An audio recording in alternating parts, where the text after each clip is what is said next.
It's a beautiful day in the gamerhood, a beautiful day for my gamers. Would you be one? Could you be one?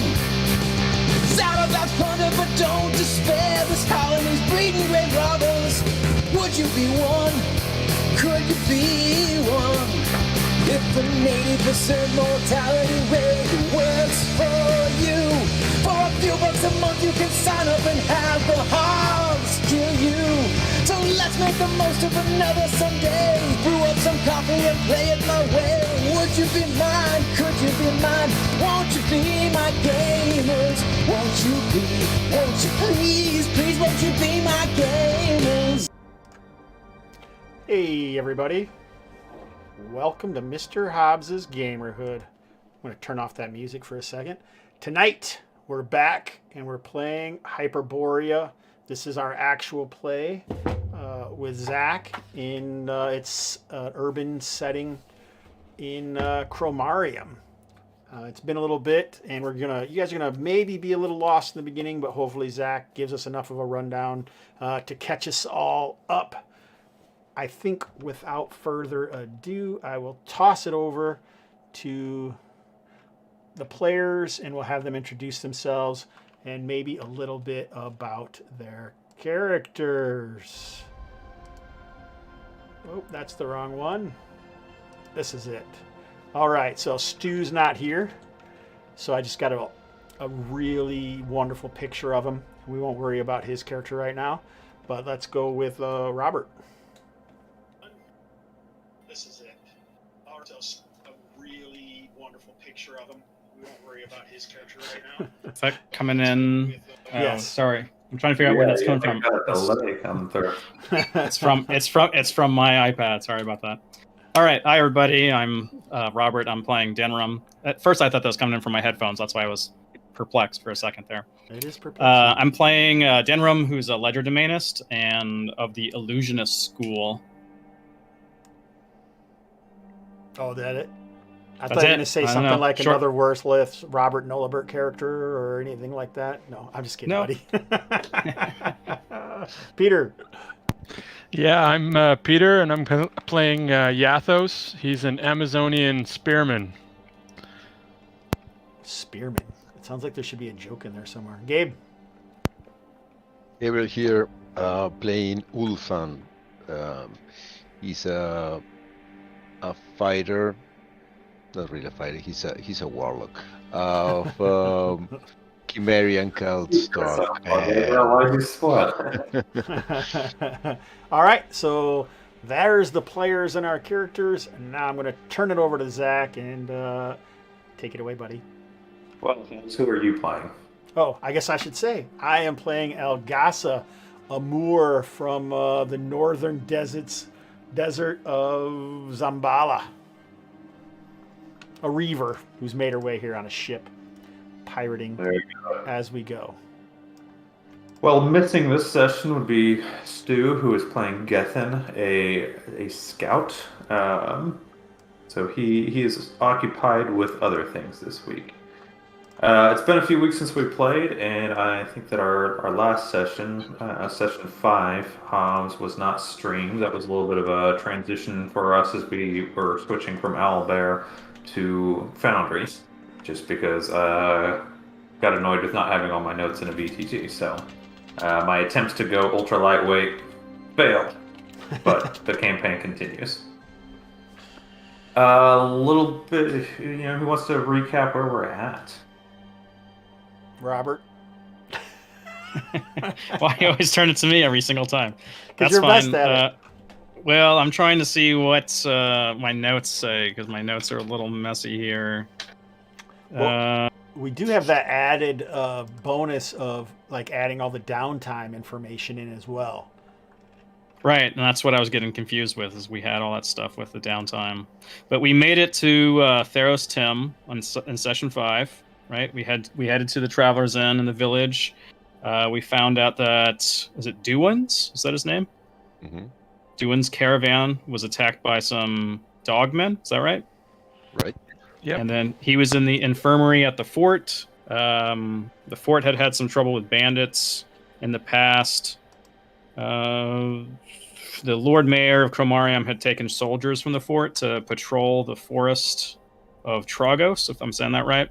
And so the fort is generally weekly guarded, at least right now.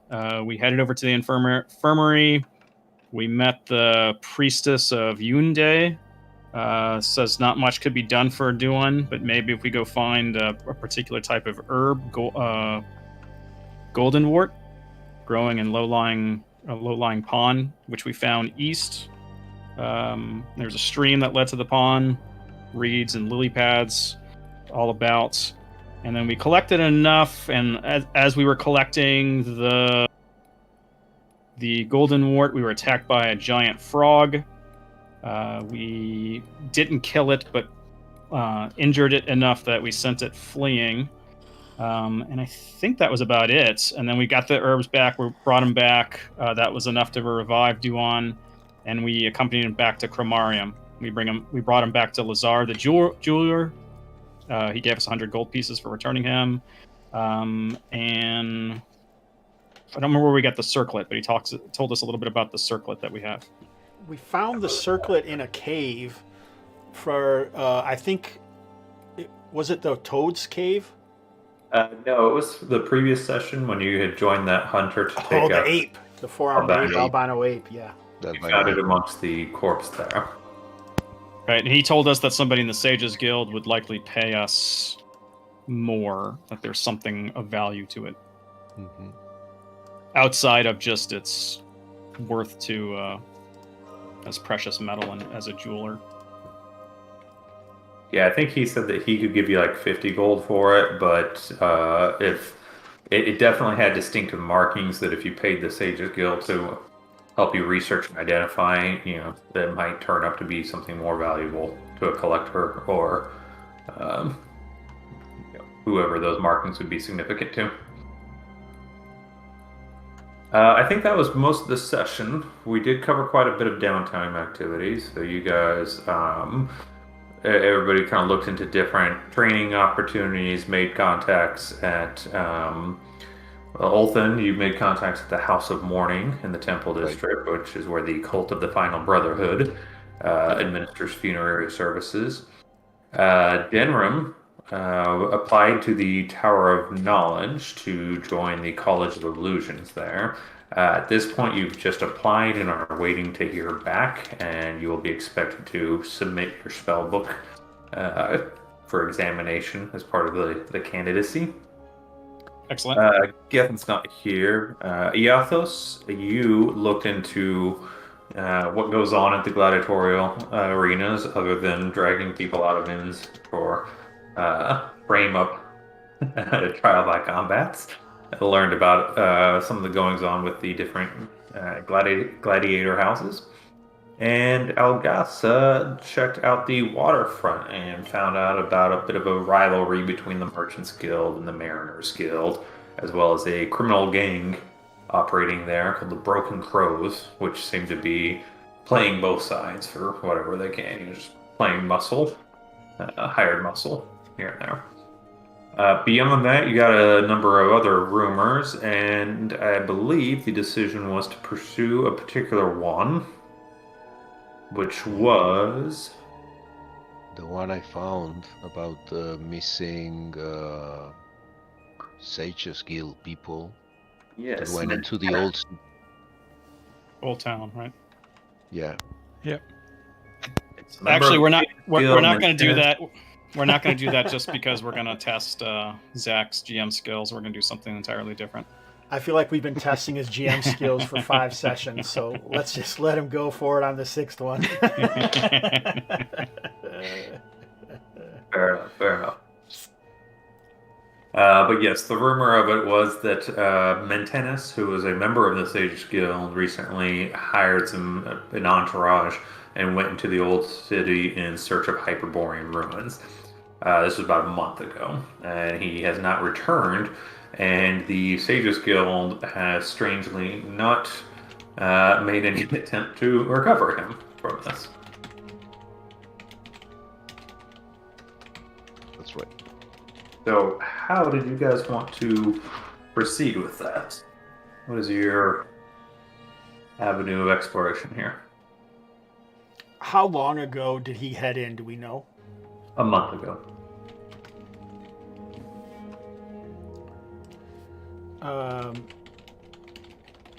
And I'm assuming it's just like some talk in, like we're not hanging out in Old Town. Where do we hang out at? We're hanging at At the inn that you guys are at, which is... The Silver Pony? Yes, I believe You so. guys are at the Pony, yeah. So that was a rumor that you got just from hanging out and drinking there. Now the Pony gets a wide variety of clientele, so you might have heard some people who'd been at the forum of the Sages Guild recently, and Mantinus was a popular lecturer on some matters there, and so his having gone missing has taken some attention. But nobody at the actual Sages Guild seems to mind. If we looked into it a little more and push some coin around, would we maybe be able to find out what Mantinus was trying to do when he hired the mercenaries? Like, what was he hiring them for or anything? Maybe get a better idea of maybe where they were headed or where we could start our search for them. Well, you did get the information is that he was looking for Hyperborean ruins, which it's well known that Khromarium is built atop the ruins of older civilizations, older cities, and that at some catastrophic time in the past that everyone went underground to survive. So you have a general idea that these ruins are accessible in the old city. But you'd have to find out more about his research itself to pinpoint it, or ask around in the old city. An expedition going through a month ago might have attracted some notice from the locals. What do you guys think? Is that what you want to do? Go there, or do you want to try and grease some palms to find out what he was lecturing about, or what do you guys think? Didn't Algasa wanted to try to take the bracelet to the Sages Guild? Maybe But it was pretty expensive, and so in the next downtime, I think I was going to do that. I mean, maybe we can use that to get some information from the Sages Guild. Like go in there with the excuse of the bracelet and raise up the Mantinus issue. I don't know, just an idea. Well, I mean, that's fine with me. We don't have to maybe learn anything about it, but that could be our initial foray there. So we would need to probably scrape up some coins. I think it would be... It's 20 apiece if we can get some from Gethin as well. Or 25 apiece, because it was 100 gold piece, right, Zach? Yes. Let me see if Gethin's got the gold for it. Well, we can always just take 25 apiece and then get 5 from him, maybe. He's got 69. I think he'd be okay with contributing there. You guys cool with that? And it's the Sure. scepter, right? Not a bracelet. A scepter. A scepter and a circlet. And a that circlet. had- A circle, right? Okay. They were bronze work, not very good or anything, but since they did have distinctive markings on them, is why Lazara thought that they might be more valuable to a collector. Is there an amount of money that we're supposed to be dropping off of our sheets for all this downtime as the 1-to-1? Yes. And how much is that? Because I haven't done any of that. I thought we were supposed to do. It was in the downtime. It was like we only did 1 week of downtime, correct? Right. And it was staying at the Silk Pony was 5 gold pieces, 6 silver pieces, and then any amount of money for the specific things that we were doing. Okay. Yeah, Thank you. make sure you Thank you. covered the cost of a roomer and so on. Like Denram, you paid 5 gold to hang out with Abacus boys and learn more about them. Right, and then the 10 gold piece membership fee. Right. Yep. Okay. So you guys are headed to the Sages Guild and gonna inquire about getting some research into these things and talk to them about the missing guy. Yes, I like it. Or we're gonna say that we were referred to Mantinus Are we just gonna come right out with that? Just that we're gonna inquiring Why, about why him? not? We're just. I mean, we found this. Like we found this in some ruins, and we were referred to him.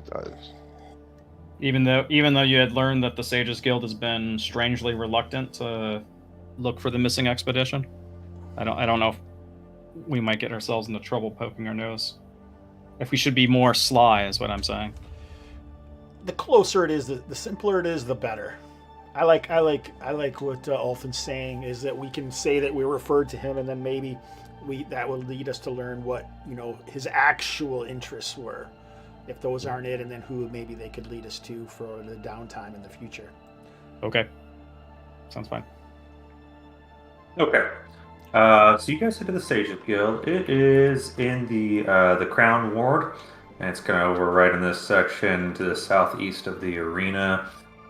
It is a round 3-story tower of white stone that has a large garden and forum and amphitheater out in front of it, where during the day various members of the Sages Guild are kind of gathered around, either doing lectures or debating the positionings of the stars and other such philosophical matters. So it's no trouble at all to find one of the acolytes or journeymen of the Sages Guild and ask who to talk to about getting these things fixed. Were you asking for Mentenus? Yes, I think that is the plan. So the Sages Guild is like a Greek forum almost over here with them all out. Yeah, All right, I like that kind of thing. A lot of people in like white tunics and togas, and very pompously walking around debating things for the entertainment of the plebs who sit around trying to understand the little fragments that they can catch from it all. It's a form of entertainment. And then there's always the scholar like Robert who's hanging out there, who's jumping into it, wearing his own toga, trying to get in without paying, right? Until the Sages Guild breakers come. Oh, sorry, I've gone into a hole. This is an important thing. The Tower of Knowledge and the Sages Guild are two completely different organizations. I like it. So, after a little bit, you see the young assistant come out of the tower and point to you while talking to another guy who approaches you. The man is wearing a long white tunic that is trimmed in red and has 6 golden eagle emblems sewn in around the sleeves on each side. He's very Romanesque appearance to him, and he comes over and introduces himself. I am Voctorus Castus, Provost of the Guilds. I hear you are looking for Mentenus. Yep. Yeah, we were referred to him about some findings we've done in some ruins. I am afraid Mentenus is no longer with the Sages Guild, but I would be happy to help you with any scholarly research you need to employ. He's not with the guild, but do you know his whereabouts in the city? I'm afraid not, no. He left on a private expedition and has not returned. Oh, perhaps can you point us where he left to, and maybe we can find it ourselves. He shrugs and says, he was looking around in the old city. Oh, the old city is a big place. Could you Reasonable. be more specific? I'm afraid I do not know further. His expedition was not sanctioned by the guild.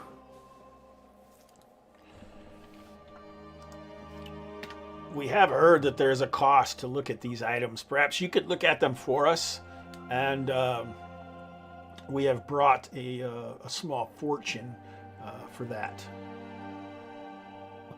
Certainly do the research. Our usual rate is 100 gold pieces to engage in research, and whether we are able to turn up or anything or not, the payment goes towards the effort.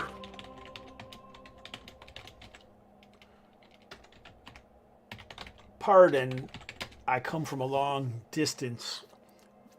But what sort of information would be unsanctioned by the Sages Guild? It seems whatever he might find would be valuable. What's your charisma? Mine or my characters? Your characters. Mine is super high, brah. 12. 12, okay. I am giving you a modifier on the reaction roll because you have already engaged him to do the research. And that is a pretty good reaction. So, yeah, he has now taken the scepter and circlet from you and was studying them and kind of raises his eyebrow at your question and says, you misunderstand the Sages Guild. We are not careless tomb robbers and plunderers of ancient lore. We have a rigid scholarly method to our work. Mantinus was working on commission from the Tower of Knowledge, and here he sneers derisively, to recover Hyperborean artifacts. This is not work becoming of the Sages Guild. The old Hyperborean sorcerer kings of the past ushered in multiple cataclysms that this world is lucky to still even retain a fragment of its existence from. Such carelessness does not represent the guild very well. Oh. Wouldn't learning from that would prevent us to make the same mistakes again? Learning and studying, yes. Tearing open old tombs to release whatever curses were and traps were within is pure foolishness. Oh, of course, we're no red button pushers. But how long would it be before we could learn more about these items that we found seeking out stuff in ruins? And I mean, well, you know, where it came into our hands, and we're just curious about it. With the scepter you've commissioned? Yeah, he says to give him a week's time. Return to the guild in a week, and he will have something for you. Awesome. So I think we know where to go now, right, guys? Sure. We go into the tower? Yeah, I would say so. We gave the money and the items to some guy in a toga. It could be a. He's got nowhere to hide it, man. It's a toga. Well, we know. I think that we have to have some trust with these people, right? I mean, because otherwise no one would ever come to the Sages Guild to get information. They would lose all of their money. I mean, there's obviously something that could happen, but I don't see it's like saying that you're unwilling to hire a guy to go get your groceries or something. And we each spent 25 on that, right? 20. 20. Buddy, at each.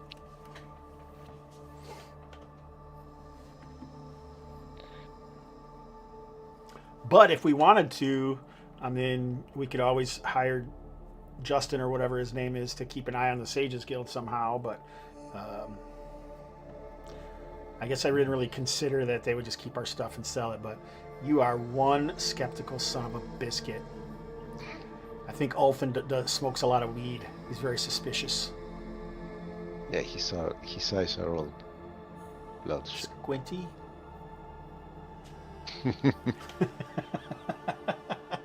I don't know if I trust. What's the guy's name? Vocturnus?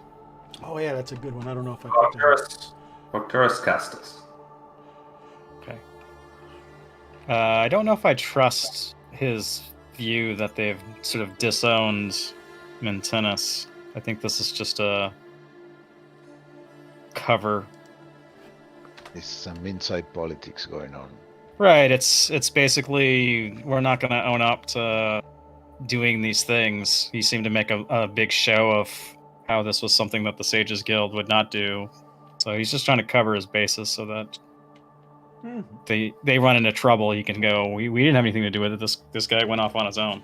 Maybe. It's my experience that people who think they know more than everybody else are always kind of pompous about their actions. Don't know anyone like that, do you, sir? Let's head over to the Tower of Knowledge. Talk to some more pompous dudes. Headed to the Tower of Knowledge? I guess so, yeah. Okay. Well, the Tower of Knowledge is over to the west in the Plaza District, kind of over here. And it is significantly taller. In fact, it's probably the tallest tower that is of a post-cataclysm construction, being about 75 feet tall, a round tower with exterior support columns. The circular exterior walls are white limestone, while the exterior support columns are black granite, giving the whole thing a kind of white-black striped appearance that rises up to a top that on the top it looks like there's some kind of apparatus on the top, like you can go up maybe turrets or something up there, but down here on the ground with the riffraffs you cannot tell further what kind of strange artifacts are up there. But approaching the tower, there are a couple of guards at the front doors, which are double hardwood, iron reinforced doors, about 15 feet high. They stop you as you approach and demand, "What is your business with the Tower of Knowledge?" We seek to aid a man who was commissioned by the Tower of Knowledge. And we would speak to whoever commissioned... what the hell was his name, Alfin? Mantenus, formerly of the Sages Guild.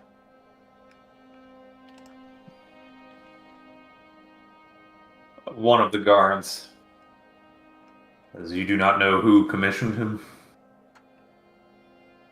No, that's what we're here for. He looks a little bit put out and says, "I will go ask if anyone has need of your assistance."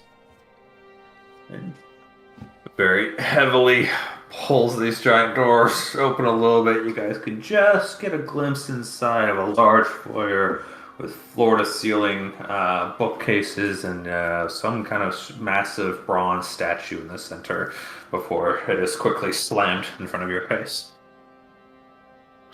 The other guard stands rigidly at attention, looking straight ahead. Do they pay well here, fellow?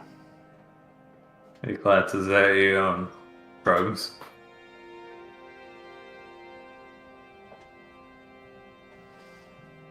Algasa fluffs up her fur collar a little bit. The guard says it is a low-risk position. If you are foolish enough to actually try to assault or break into the Sorcerer Tower. Oh, I have no interest of that.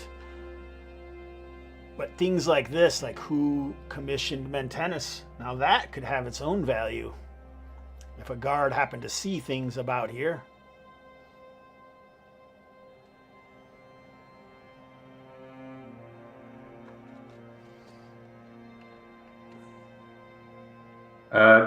Real quick, I gotta turn on a module that is missing, so it might restart Foundry. Okay.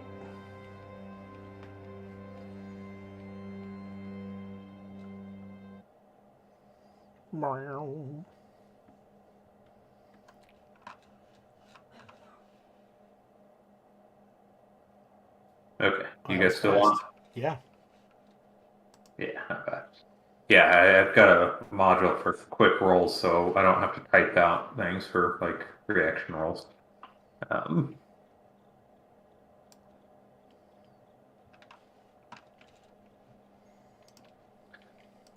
All right, the guard kind of looks around, make sure nobody else is posted. Says, "I might have seen this this sage come by a time or two." What's it worth to you? Depends on how much you have. I'll slip him 5 gold pieces for now. This almost covers a week at a decent inn in Khromarium. At least a bottle of wine. He takes it and pockets it and says,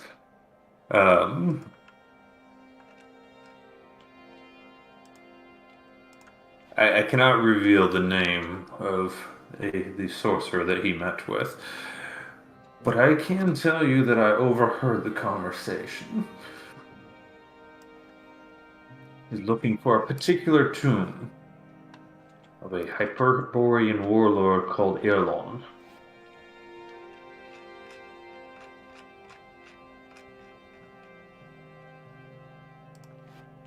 I met with several of his mercenaries while Mantenus was inside meeting a sorcerer. They had a little bit of information. How many mercenaries did he have? There were 4 here. Were they all of Khromarium, or were they from distant lands? I think they were local folk. Did they mention where they might be headed? What's that? Did they mention where they might be headed, like any landmarks within the old town? No landmarks, but they were well equipped with climbing gear.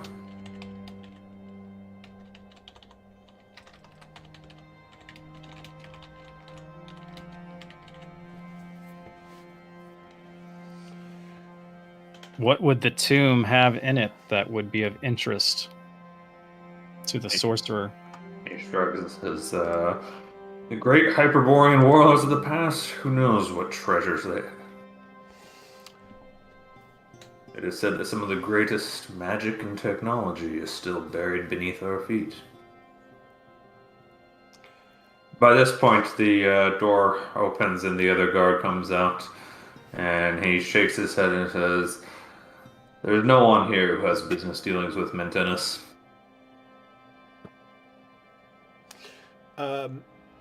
I'm going to surreptitiously slip another 5 gold pieces into this guard's pocket and whisper to him, meet me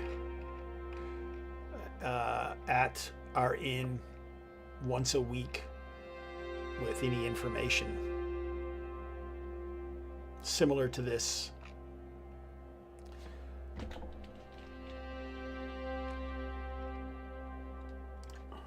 Okay. He does not respond at all. The guard that came out, by the way, looks at Denham and says, "You, sir, you are awaiting a candidacy here, aren't you?" I am. He nods and says, "It has been noted in your application."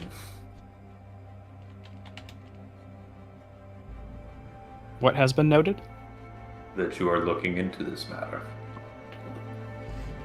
I'm happy to provide any information to the tower.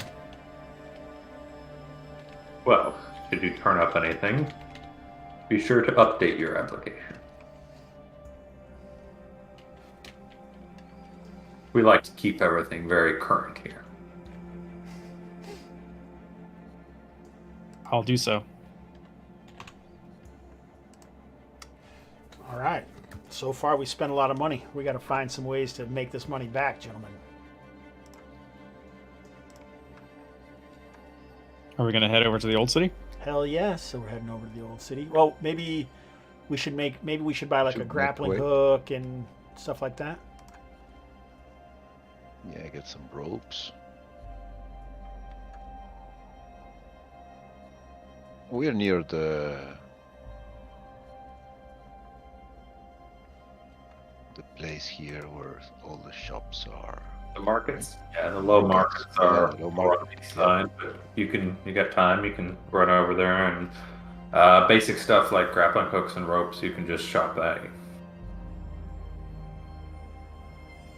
Like I have a few torches. Does someone have a lantern? I do have rope. I have torches. Don't have a lantern. I'll get a grappling hook. Yeah, I got rope. Well, a few ropes, if everyone has a rope, would not hurt, I don't think. Well, as you guys are leaving, the guard that you have bribed comes running up behind you and says, "You there, lady. Lady, you dropped this." And he's holding a red sash Okay. and runs up and hands it to you. And as he gets close, he mutters, he says, there's a drinking den on the northeast side of the old city. Popular with some of the mercenaries there. You might ask around there for more information." This is exactly the sort of thing I'm looking for. And thank you so much for returning my sash. Useful.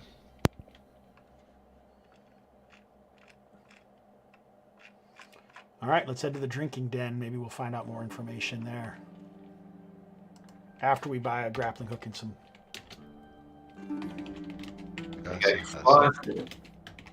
Algasa has a boyfriend. Hopefully lots. If they're all going to be this forthcoming with information.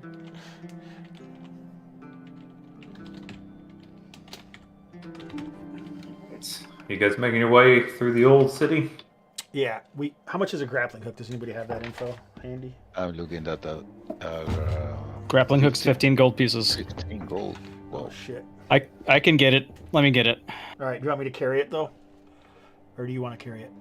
No, I can carry it. All right, good. we got a lantern, right? Oh wait, how do I do this? You can open up the compendium, I think, and just drag it over or whatever. Right. Does it Awesome. deduct the amount? No, I don't think so. Okay.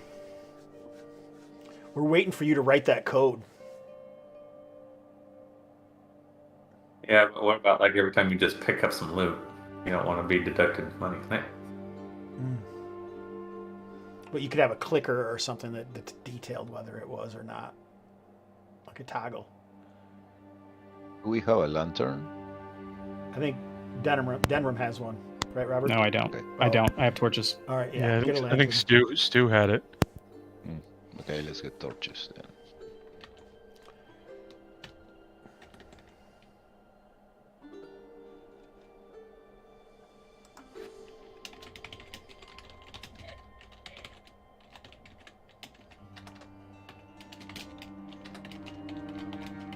We good? Yep. Okay. You guys are making your way back through the old city. Kind of breezed through the old city last time you visited there, but it is a mix of cyclopean ruins and really ramshackle dwellings and tent cities that have arisen.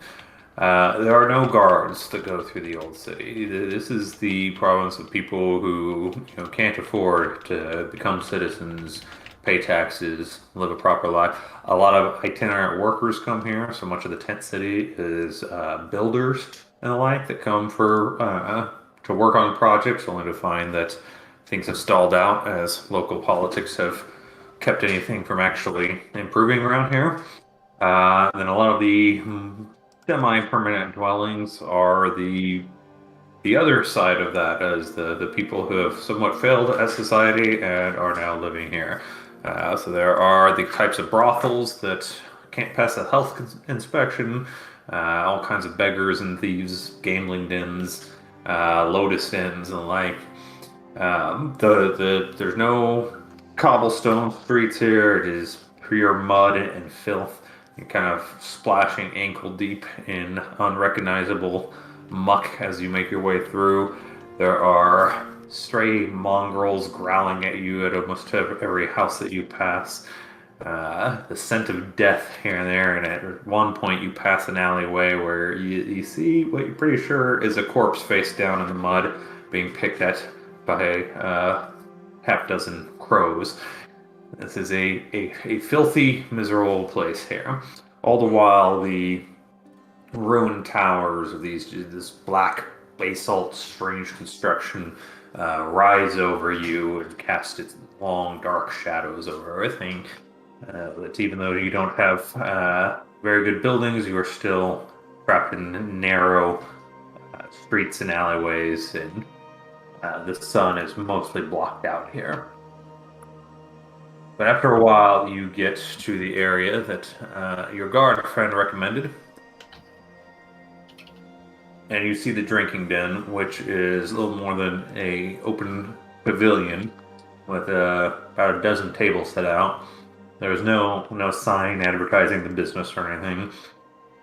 There's a couple of large kegs in the back of it, where a surly-looking tavern keeper is slowly filling people's mugs as they count out coins to him. A few games of dice and what do you call that? The knife game, knife finger thing. Five fingers or something? Is that what it is? Yeah, 5 finger, whatever is going on. That's the crowd here. You guys get a few curious glances. You come up, but you guys kind of fit in yourselves, being sort of a low class adventuring group.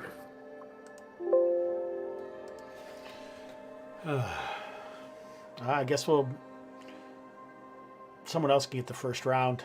Find an open table and take a seat while someone goes to gather some information.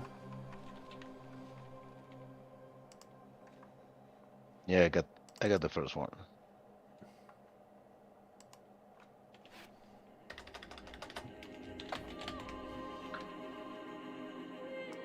Yeah, some cheap ale is going to be a copper piece each, so 4 coppers will cover it for you. Actually, this guy probably gouges a little bit. We'll say 2 coppers each is probably what he's charging. But it is the sourest, filthiest sludge you've ever seen leak out of a keg that he pours into some equally dirty mugs that don't look like they've ever been washed in between patrons. And he just grunts non-committally as he hands them to you. And you guys squeeze in on a long picnic bench style seating between a few other people.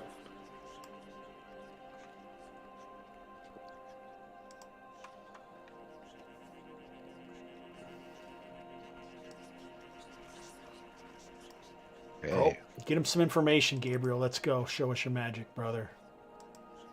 Magic. My magic works only on the dead. We'll stab him first. Ah.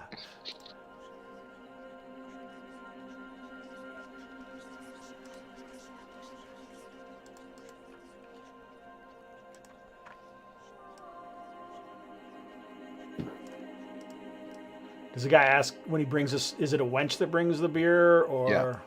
You walk up to where the kegs are and Yeah. Oh, okay. get it from the tavern keeper. There's no other staff besides him. Does anyone else want to pump him for information, or do you guys want me to just like hog the whole session? I'm open. I can do it. All right, go for it, buddy. Barkeep, where does a war dog like me get hired in this city? He initially just kind of is grunting and stuff, but then he glances at you. You see that you actually have the accoutrements of a soldier, and pauses a moment, kind of confused, looking. He's like, "You looking for the games, or are you looking to cut necks?" I heard there was a sage, maybe a holy man. I don't know, but he was hiring to go into the old city. I like delving deep.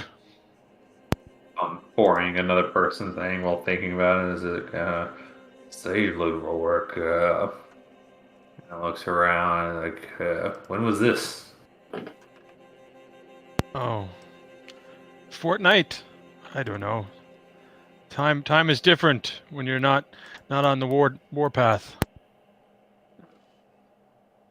Oh, yeah. He hands you your drinks and says, yes, I remember a fellow with a white tunic covered in mud from walking through here. I think he had some dealings with Kovo over there, and he points out one of the guys that is sitting spectator to the five-finger knife game going on, a stringy-haired pict. Yes, I remember some sort of argument there. An argument, you say? Right. Who came out at the better? The thing is, I don't think that I paid the corpse collectors that night. They must have settled it. Fair enough. Thank you. Thank you for the info. I'll talk to Kovo. And I'll throw a silver piece on the bar for him. He quickly pockets it while, like, a lot of the people that are waiting in line with their coppers were, like, almost about to lurch for it. And I'll head over towards Kovo if I have a pretty good idea who it is. Yeah, you spotted him. Kovo is a pict with long, stringy hair and a few scars on his face that look like knife wounds, but they have like different aging to them. Like he's been stabbed multiple times in his face over the years. He's wearing just a loose tunic and some leather breeches, and has a short sword at his side. And he's sitting on top of an empty barrel watching the five-finger game going on and taunting them as he does. Kovo, you don't know me. I'm Yathos. And looks you up and down like, well, aren't you a fancy one in here? You look like you came straight from Amazonia or something. Well, not straight, but not the way the crow flies, if you get my meaning. But Kovo, I've been told you're a man to talk to about getting some easy work with the sages. The Sages Guild? Do I look like a learned man to you? No, you look like a man who can take some coin from sages. Well, I can't say I've ever had any dealing with sages. Oh. I think you're misinformed. Oh, well, I guess I am. Because I do like jamming my spear into a crypt and seeing what pops out. I was hoping to get my tips a little more bloodied. He looks confused. He doesn't seem to be following you. You are not a learned man, I see. You're talking too fast. I am talking too fast. Perhaps. Maybe speak plainly. What are you looking for? I'm looking for a sage that came in here. Mentenis. He was hiring some men. Oh, yeah. I wanna hire on with him because I like the work he's doing. Oh, well, you're far late. That was a month ago he came through. And no word since. No. Where did he go? Well, they went underground. And they haven't come back out. Not that I've seen, and I've been on the lookout. One of those mercenaries he hired owes me money. How much? 20 gold. It's not a small purse. Well, A long way here in the slums. if you point me in the way, I will go get your man and his money. You repay his debt, I'll point you the way. How about half now and half when I come out of the hole? What's your charisma? 11, I think. No, 12. Hey, what is it over? I think we've a deal. All right. Can you draw a map? Not through the mess around here. I'll lead you there myself. He turns to the guy beside him and says, "You, run on home. Tell the missus I'll be late tonight. Don't want her getting jealous now." And that one takes off at a run. Follow me then. These your friends? Yep. These are my crew. Oh, very good. They look like a bunch of go-getters.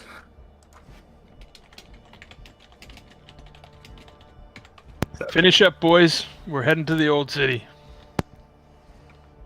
Yeah, I haven't had a single gulp of mine. I just pushed the Elgasa glass back splashes over. hers in the corner. Done. Let's go. Friends Yeah. is a strong word, As Athos. soon as you push yours into the table, like somebody else like slides it towards him. There's always somebody waiting for a little more. So, Kovo sets off on foot, leading you through the maze of the slums here, kind of making your way westward. And he's making pretty good pace. Talking a little bit as you go, telling you, watch out for over here. This building looks like it might fall on you. Stay close to me and all this. He cuts between alleys, and after a little bit, you guys turn down a long alley, and he says, "Right, it's just at the end of this alley. Opens up into a courtyard. You'll see the old chapel or whatever it was there. But at the end of the alley, 4 men step out." I was gonna say I was about ready to pull my loosen my falchion in my thing, but you kind of jumped into it because I was like, this seems like a good place to get ambushed. Could be. Tell the missus we're gonna be late is the code word. Get ready, ready the ambush. Last chance, Kovo. And on the alley behind where you came, 2 more people step out. Oh, come on, he's gonna get paid. So you mean we've got 4 in front and 2 behind? Is that what you're saying? That would be correct. Yep. Okay. And Kovo, right? And Kobo is with you. I realized I didn't have a good token for Kobo, so 1 second.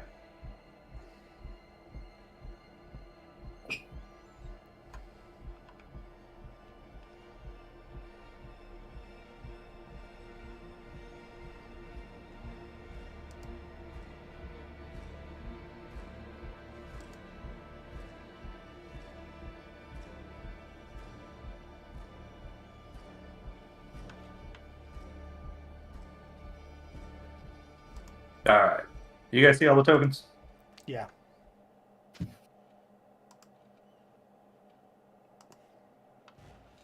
Alright. These guys step out, blocking your way ahead, 2 behind you, and Kobo throws up his head. He's like, damn it, man. You don't want to tangle with this gang. Best drop your purses and we can find another way around.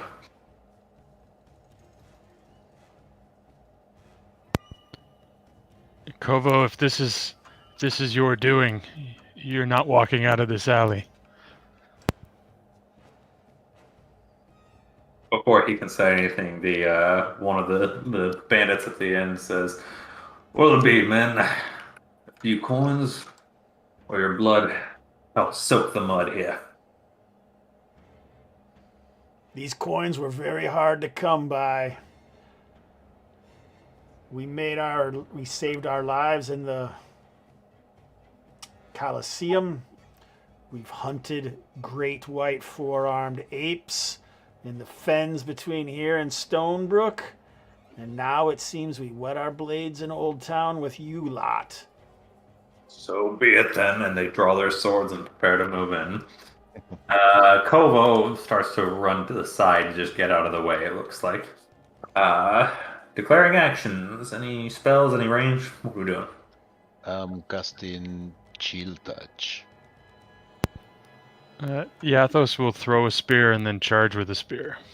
Charging north or south? North. Okay.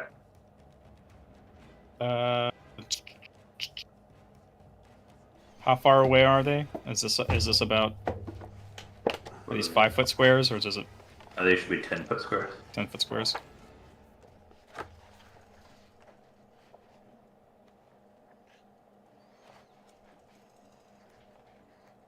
I'm going to attempt to hopefully have if we win the initiative, hit one of them with a sling stone before we get into melee. I think I moved everybody a little too close together. Let me go there. Okay. I think that layout's better. Okay, so you're going sling. Yep. And Hob, what's Algasa doing? I'm trying to look up a magic user or a spell here quick. I was thinking about casting fear, but it may not be possible. So I might cast, might blind one of these dogs first. You have a fear spell? It's remove fear, but a lot of times in some games it's reversible, and I was thinking it was, but I definitely could be wrong about that. No, I think you are correct. So remove fear. Yeah, it is reversible.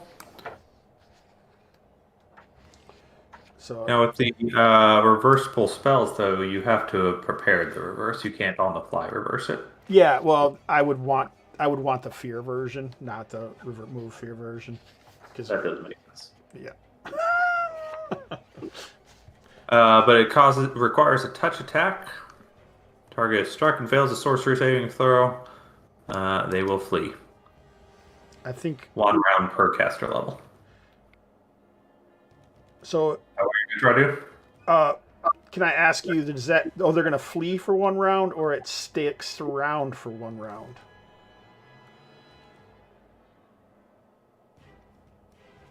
You know what my question? You understand my question or no?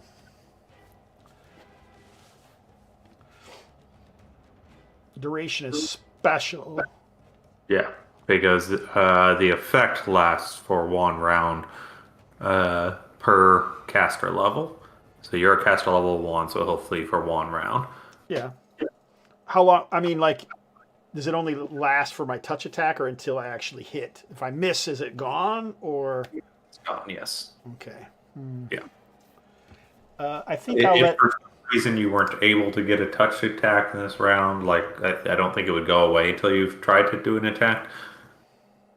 All right, I think I'm gonna. But, yeah. Oh, okay. It's not gonna go away until I actually get an attack, but if I miss, it's gone. Yeah, I think All that right. makes sense. All right, I'll wait until we get closer. I think. How long does it take to whip out my bow? If I'm going to whip out my bow, or do I just have to use a falchion?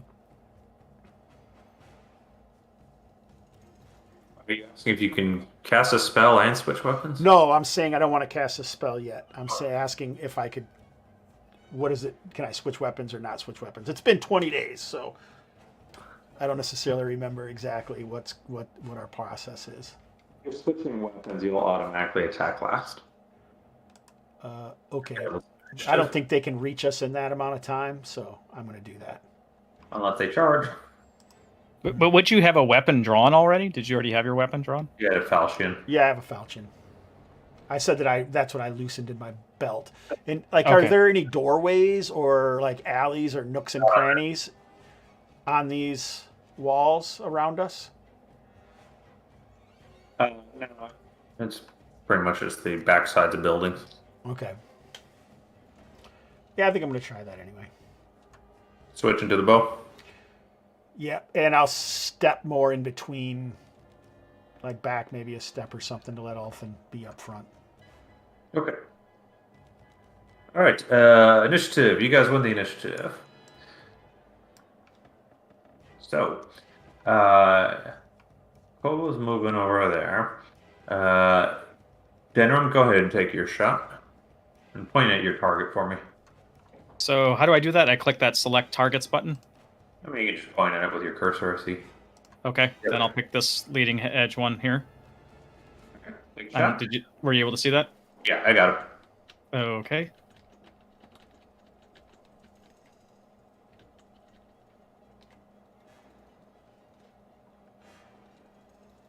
That's right. And attack misses. All right. Ulthon. Ulthan was casting Shield Touch and get ready to receive any charge in. So that is cast. You are good.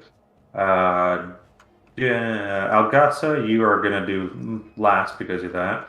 So, Eathos, you were trying to charge him. Well, I said I was going to throw first, but I didn't realize the distance was so far, so I would charge first. Okay.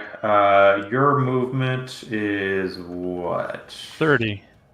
30. So your max distance would be 60. Yep. But they are charging you as well. At least two of them are. So you will meet them like halfway. Okay. You can get your spear throw along the way as a normal ranged attack, and Okay. make your charge attack as a charge. Okay. Cool.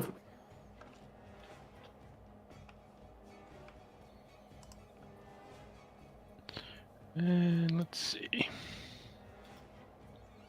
I don't know how to turn this thing off. Sorry about that. How do I turn this big thing off? What big thing? We don't see it. So it's already gone. Okay. It's still on mine. There it is. It's gone. I gotcha. Sorry about that. Under the templates thing, there's a little trash can icon to delete your templates. Okay. Or maybe I'm the only one who can do it. I don't know. Do you see it? Yeah, I don't see that. Okay. How do you just do distance is what I was trying to do. So if you are in the token ones, you've got a ruler.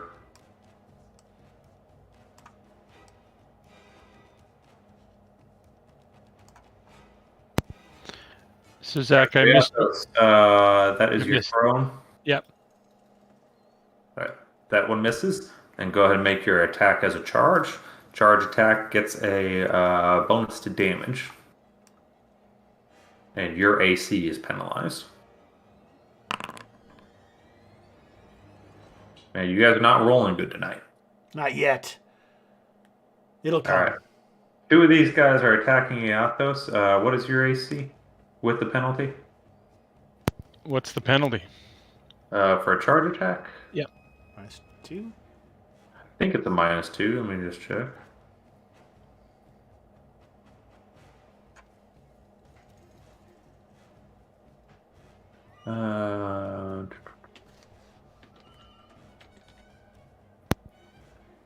Yeah, it's been a little bit.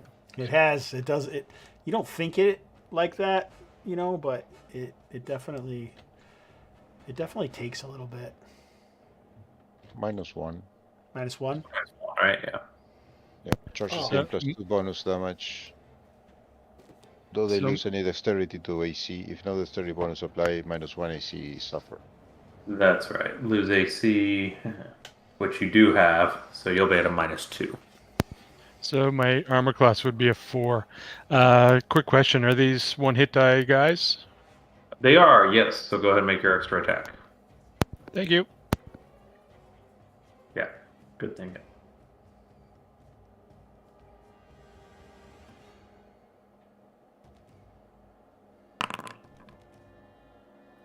Not rolling like that. No. All right.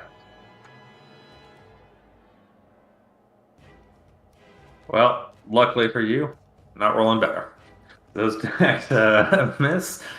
There's a whole lot of failure going on. And Algasa, you got your bow out. You can get your shot. They did move up enough that you will be at normal range.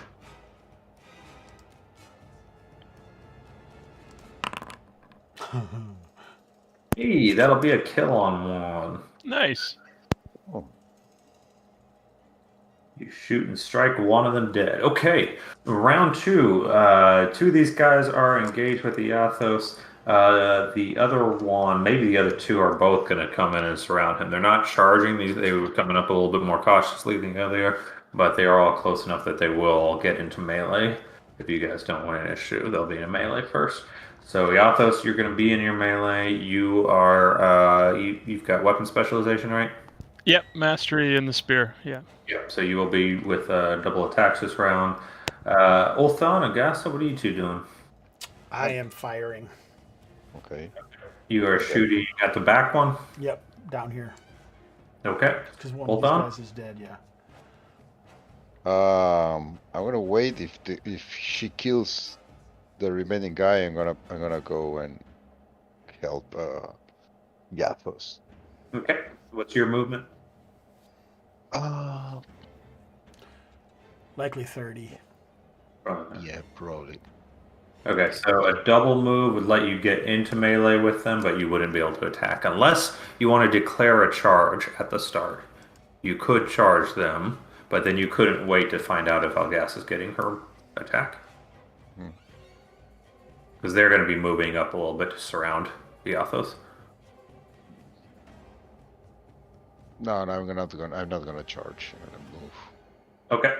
And Dinner, My what do you hand do? is glowing violet What? from the spell. What is I guess- Kobo doing? What is who do? Kobo's hiding. Can I Come on. still see him? Yeah, he's beside you. He's just taking cover, trying to stay out of the fight. And does he have a weapon? He's got a short sword. Okay. I am going to switch weapons. I'm going to switch to my Falcata, and I'm going to turn to Kovo. I'm going to say, call them off, Kovo. I don't think he's with them. Or you die. You don't think he's with him? I don't know, but he might be. But he's not like, maybe. Well, how does he respond to that? I say, call him off. That's all you'll be doing this round. Yep. Okay. And I will take out my Falcata and brandish it towards him. Okay. Initiative. They are winning the initiative. Oh, dang. So they're getting up to attack you. I have a spear. And you're offhand with your magic in one hand? No, I have a shield and Thought you were readying a chill touch. yeah, the chill touch is active. I mean, I haven't discharged yet. It You would lasts probably be one holding turn. spear just in your offhand behind the shield if you were readying that. Not bracing for an attack with the spear. I mean, the chill touch says it got discharged in a melee attack. Oh, that's cool. Does it go through a weapon?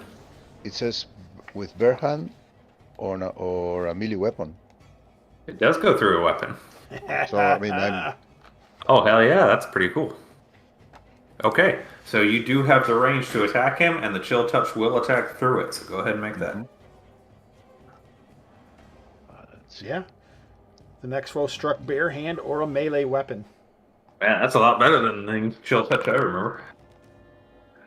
Hits he's very dead. So you strike him with the spear. This chill just shoots down the length of the spear and like turns his entire chest, spreads out into ice.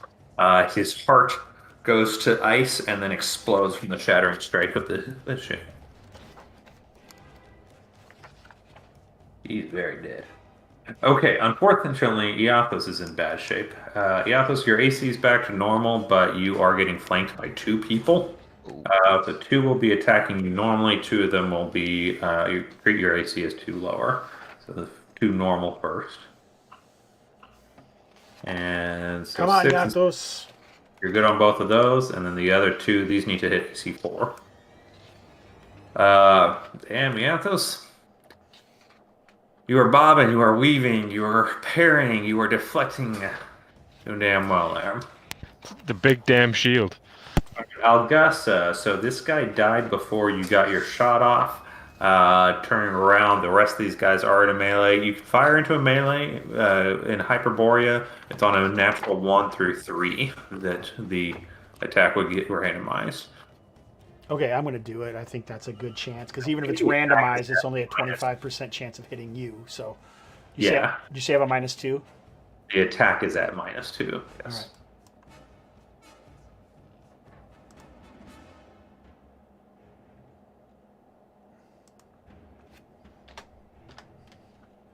All right. Oh fuck. Nice one. You rolled a 4. Okay, good. So you are okay. So it misses, but doesn't hit your companion, thankfully. That was your Falcata though, man. Oh, it was. Oh shit. Sorry. That's okay. The Just roll use the is 4. Yeah, that's fine. Yeah, that's fine. Iathos, go ahead and make your attacks. Okay. I will start with the flanking guys. One each on those, and then I have a third attack, which will go on the center guy. Okay. So left first. Miss. Okay. Right flanking. Oh, That's a better. hit. He is dead. And center. And that is a hit, and he is dead. All right, you kill 2 of them there. Now, Denram, you've taken out your Falcata and threatened Kobo, who, like I said, he's like crouched down behind some old broken crates there. I mean, he just throws up his hands and cries out, "Stop, stop, everyone!" But nobody is listening to him. Do you kill him?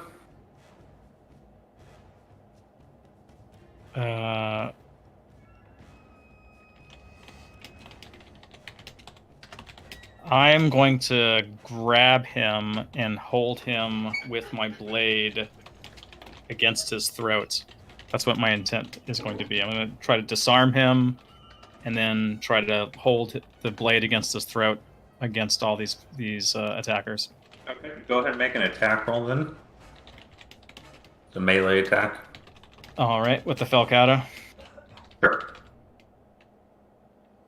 We're ignoring the damage. You're just trying to grab him.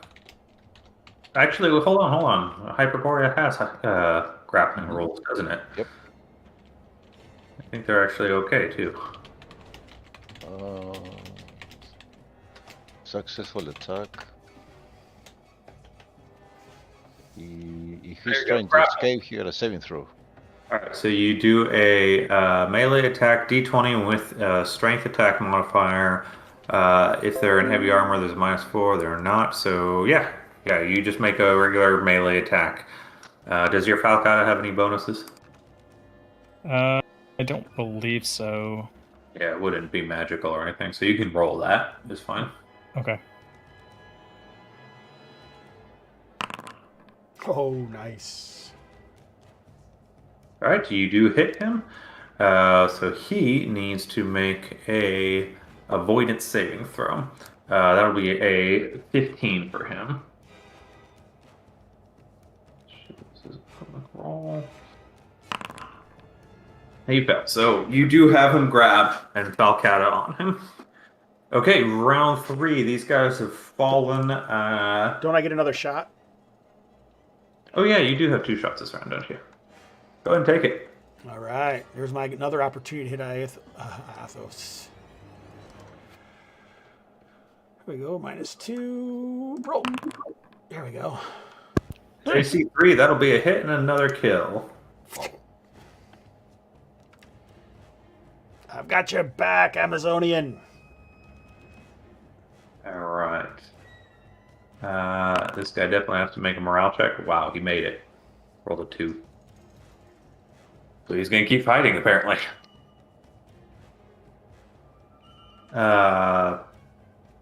Any magic or anything I need to know about? I'm guessing not. No. Okay. He won the initiative, so he gets his attack. He's got no bonuses or anything. You no I was longer gonna say, fight yeah, at all. this is where he smokes you. I knew it. He fucking Ouch! Knew it. do you have damage reduction? What's your armor? 1, I think. Yes. So 5 points of damage to you. Ouch. He is cursing you. May Zathqua eat your children. He was very focused. Didn't even notice the rest of his buddies are dead and dying. Yeah. And he's got the bloodlust up. Alright, so Iathos, you can make your 2 attacks against him. It's 3, but 2 this round. no. He's still a 1 hit die, right? Right? Yeah, Aren't you- I do 3-2, so it's doubled that, so it's 3-1. Okay, gotcha. It's Yeah. double attack. Gotcha. Yeah. Okay, sorry, I was thinking it was a +1 to the 3, 2. Well, I think you should be able to kill him then. He's very dead. That hurt though. Ouch. All right, all of the bandits have fallen dead. Denram is holding Kovo with a falcata at his throat, ready to cut it. But the alley has gone quiet. Kovo tries to glance to his side while avoiding cutting his throat against the blade. And he gives out a slight whimpering laughter. He says, I think we've won. Did you have any hand in this? Not at all. In the slums, these beggar thieves are a common problem, I'm afraid. And this is not an alley that you typically lead your prey. Look to the end of the alley, you will see your destination is right where I said it. If you're lying to us, Kovo, that's your life. None of the dead is the guy he said. He sent to go to his mom's house. Going home? No, that guy's not amongst them. What are they carrying? These 4 dead bodies around me. They are pretty much dressed in rags. They were fighting with, short curved scimitars and swords that are of little value. If you look through their purses, you will find, let's see, we got 6 of them. So we will say...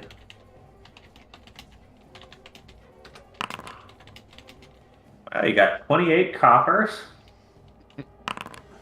and 12 silver pieces. They are definitely, Kovo accurately described them as beggar thieves.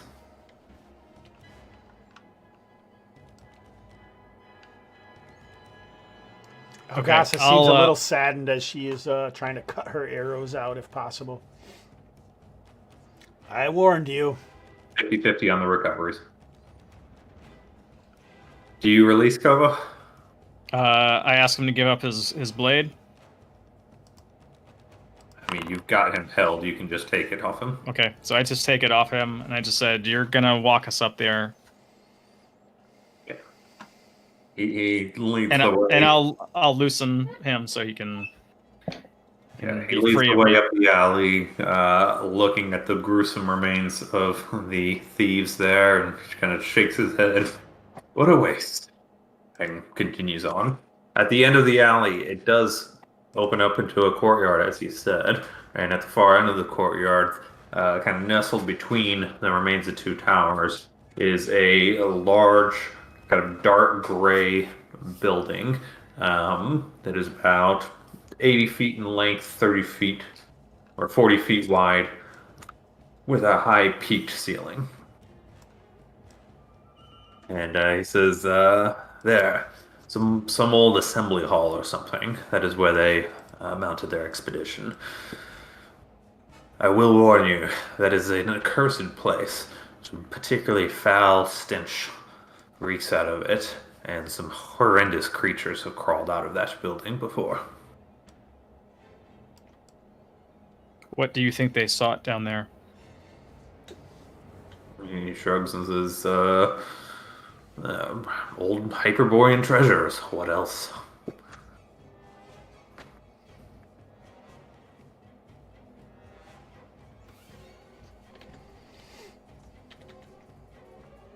Will you let him go? Let's put some bandages on Aethos. I don't remember how they work, but do you have some bandages, Peter? Yeah, I have a set of bandages. I think bandages are they just stop bleeding. Oh, I thought we had something that helped heal people, but no. No, bandages they're just for when you're down to 0 or negative, right? Yeah. I thought that we had something. That's why I wasn't taking healing spells, but maybe not. All right. Yes, I'll let him go, and I'll return. Should I return his weapon to him? What do you guys think?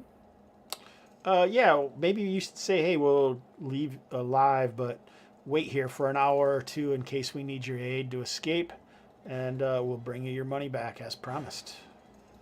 No. Okay. He'll wait an hour and says otherwise, look for him back at the drinking den. I'm not feeling very generous to get his money back to him, honestly. So you do believe that he laid a trap for us? No, I'm bleeding now, so I'm annoyed. Okay. I feel like Iathos is pretty much always bleeding, so... Yathos, sorry, I say it the wrong way. It's all right. I haven't been bleeding in like 21 days. Pretty good streak, yeah. All right, you guys want to head inside the building? We do. Yeah. All right. Let's get some Approaching the building, it has great double arched doors that are slightly ajar. It looks to be dark inside. You pull open a door to let a little bit of light in, and you can see it is all a single massive room. High ceiling rises up. On the walls on the left and right, every 10 feet are these large arched windows. You've heard that some of these Hyperboreans had the ability to create beautiful stained glass art, but if that was over there, it has been long ago been broken out and stolen, and instead the arched windows have been filled with ugly clay bricks that block out the light now. There are rafters that crisscross above, spaced evenly in between the arches, that probably once held many bright and colorful banners and pennants, but now there's just a bunch of moldering, tattered cloth hanging down from it, amongst the cobwebs and filth. There is an absolutely rancid smell as you step into the room of sewage and death mixed together.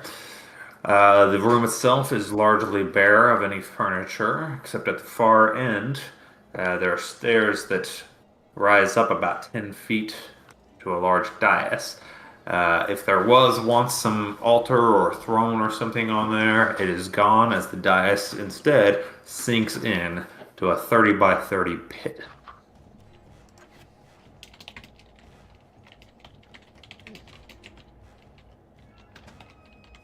Do we see like any corpses or anything laying around of undead or something? I feel like maybe that's what we should be concerned with.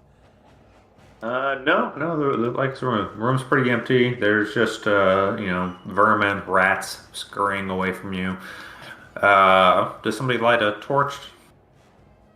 Yeah, Ulthan lights a torch.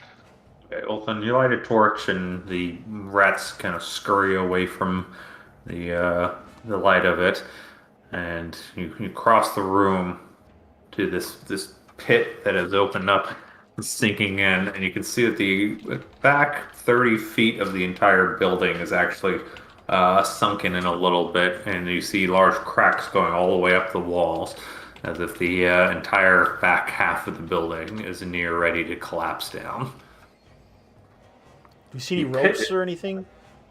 What's that? Do we see any ropes that they maybe use to traverse the... So getting up to the pit opening itself, they say it's about a 30-foot diameter, and from the walls there are a couple of ropes that run down, and there's actually also a little scaffolding that has been set up in a pulley system with a couple other ropes and a platform down at the bottom. So it looks like they actually set up a fairly decent system to both rappel down and to lower and bring up supplies. The platform is at the bottom of the pit there. Looks like And the rancid smell is coming from the pit. It's not from the room itself. Can we take a couple minutes and maybe go to the restroom? Yeah, let's go and take 5, guys. Okay.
I've given so much crap to Robert over the games that I play with him, especially on Thursday, because he hit my character in melee.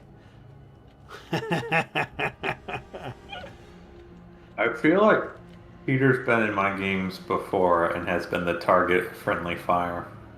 It wouldn't surprise me. I mean, if he likes to play warrior types, a lot No, of times. it's the opposite. I'm the one that keeps shooting other people. Oh, really? And you're- Okay.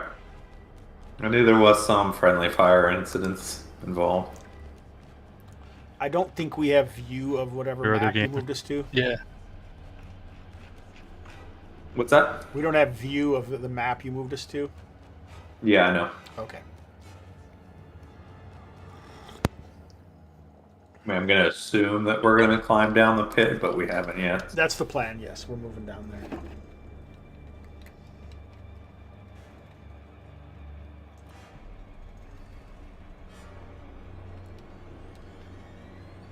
Anybody get any cool stuff for Christmas that they want to talk about while we're waiting? Nothing role-playing focused. I did get a cool Viking chess set thing. Oh, Nefit is the game. Pretty cool.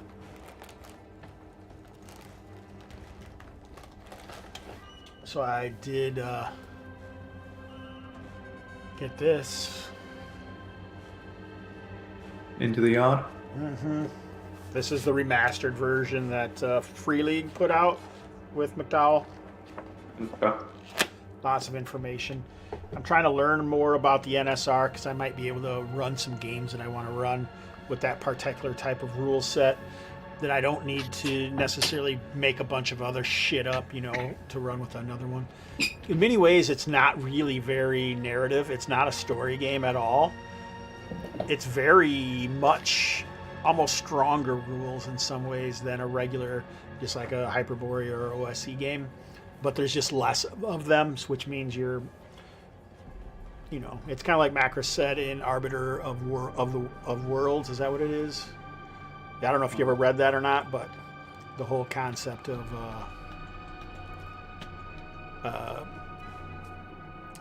a light game, just the rules aren't written down. You still use those rules and make them up. They're just not written down. That's the difference between a heavier rules game and a light rules game. You're still going to need those rules. They're just not written in the book. But anyway, we can get into it. It looks like everybody's back. Yep. All right. So you guys are standing over the mouth of this pit. It drops down about 60 feet down. Like I said, there are two ropes that are already set up off columns that hang down loosely, and then there's a bit of a scaffolding thing set up with a pulley and a little lift that probably two people could ride on, and you would estimate that it would probably carry. That's probably beyond the range of the light. Sorry, Gabriel, what's that? That's probably beyond the range of the torchlight, so we're just staring at that. Yeah, you can't see to the bottom of the pit, yeah. And the smell seems to be coming out of the pit. Yeah, what you do see is, so this hole that descends there, in several places along the way down, there are actually little holes in the wall of the pit where there's this greenish-brown sludge dripping out of it, and that seems to be the primary source of the smell.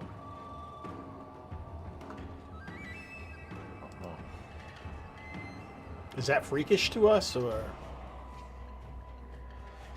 normal, or nothing we've ever seen before? You've not seen that before. Surely it's nothing to be scared of then.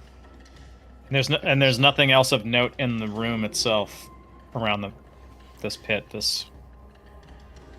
No. Okay. I'm gonna light another torch and drop it. Drop it. Okay.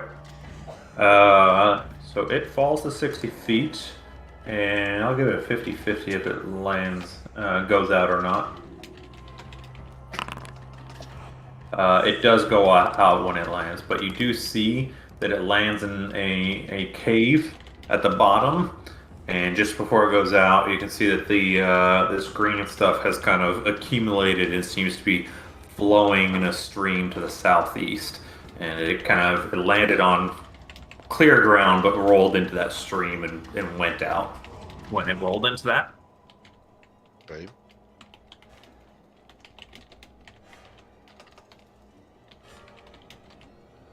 And we saw that the platform at the bottom of it. Yes. Stuff. Okay. So, let's, if we try the how safe is this scaffold that's been built here? It feels pretty sturdily attached up here. Let's try to lift the platform. Okay.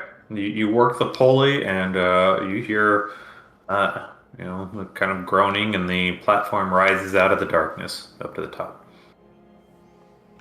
And there's the other end of the pulley is got another winch on the platform, so you can actually operate it from on the platform.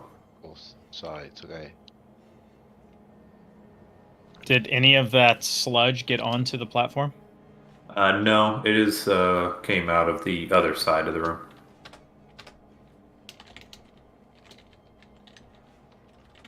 All these we're making some noise. Let's wait if something shows up, just or we hear any movement below or any. Give me a hearing check. Okay. What's that? Where it is?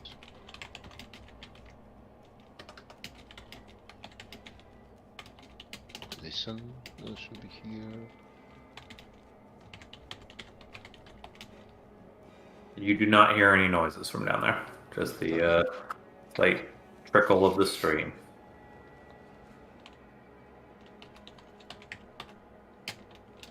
Okay, let's lower like 2 of us just in case. We don't know how much it holds. All right, who's going down first? I can go.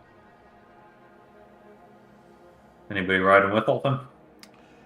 Aethos, how are you? Do you want to stay up here? I can fire arrows down in there, so if someone else wants to go, I can help cover you if something attacks. I don't want to go unless all 4 of us are going. I don't think we can all go at once, or can we, Zach? 2 can go in the lift at a time. The other 2 could rappel down on the ropes if they wanted to. You all want to go all at once. I'm happy to repel if you want to all go at once. Right. If we do that, then I could also repel if Yathos wants to be on the platform with Ulfin. Sure. Yeah, we have armor, so it's gonna be difficult for us to repel. So yep. Okay. Let's do it.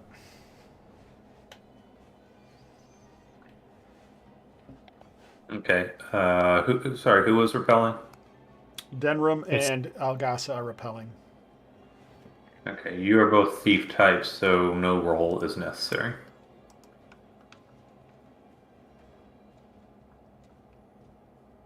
Okay. And okay, everybody see? Yep. Great. Yep. So you are in a little cave, and sludge and mold and filth has pooled up on the north side and then is trickling down to the southeast. You can see kind of a natural carved stairs in the cave floor are sloping downward. The walls themselves are kind of a rough blackish granite stone that looks to be mostly naturally carved, but definitely sections of it have been hewn out by people.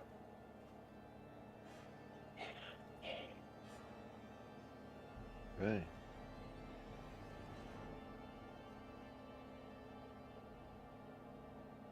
And this stream, does it also give off that reek that we were smelling from? Yeah.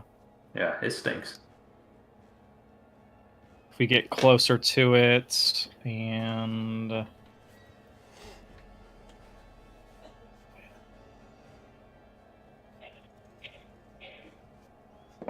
I throw a copper into that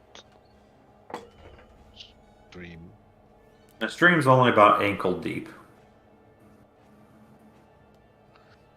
Does it do something to the coin? No. No. Okay.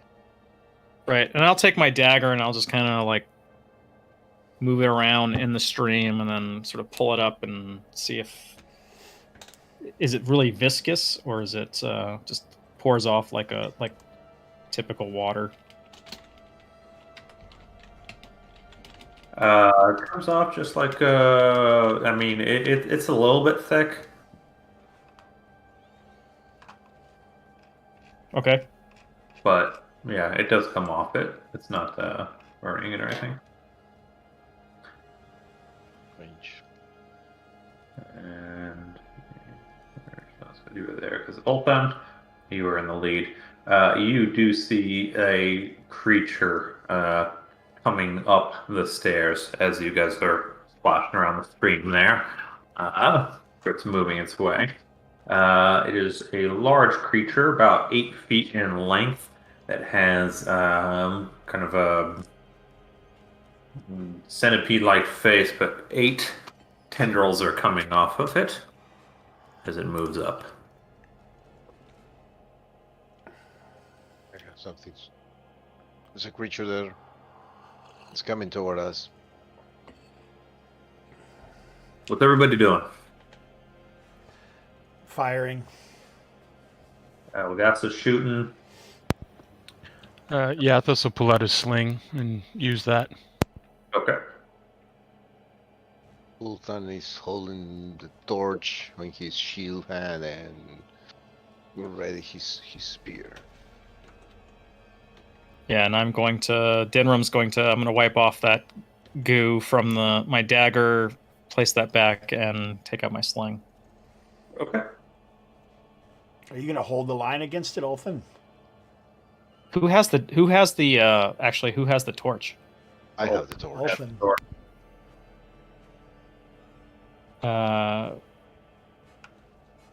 Hope you can pass that back at this point. I'll do my best. Pass it to Elgasa and grab it. Pass it to me, and I'll actually just firing a bow. Everybody else is doing range. Yeah, just Can I move up and grab the torch from him and move back? That's actually what I would do instead of taking out my sling. Yeah, you can do that. Okay, that's what I'll do. okay.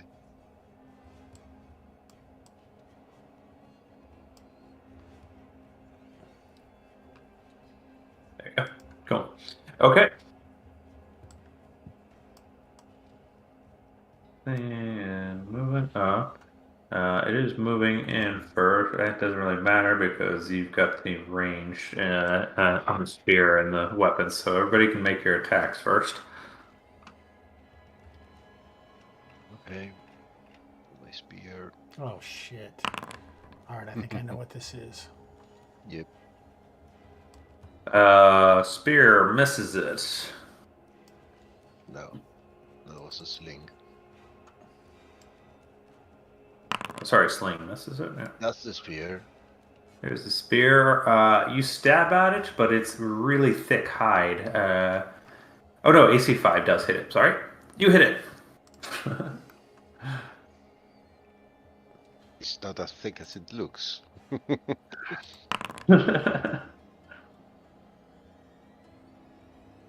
Algasa also hits it. Alright, but it is coming into a combat with you, and its stinger starts striking out at Ulthan. What's your AC, Ulthan? I think it's 4. Yep. Easy 4.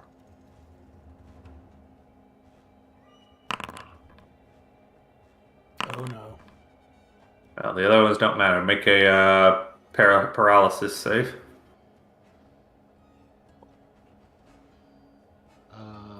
Paralysis. Okay, let me see. I have.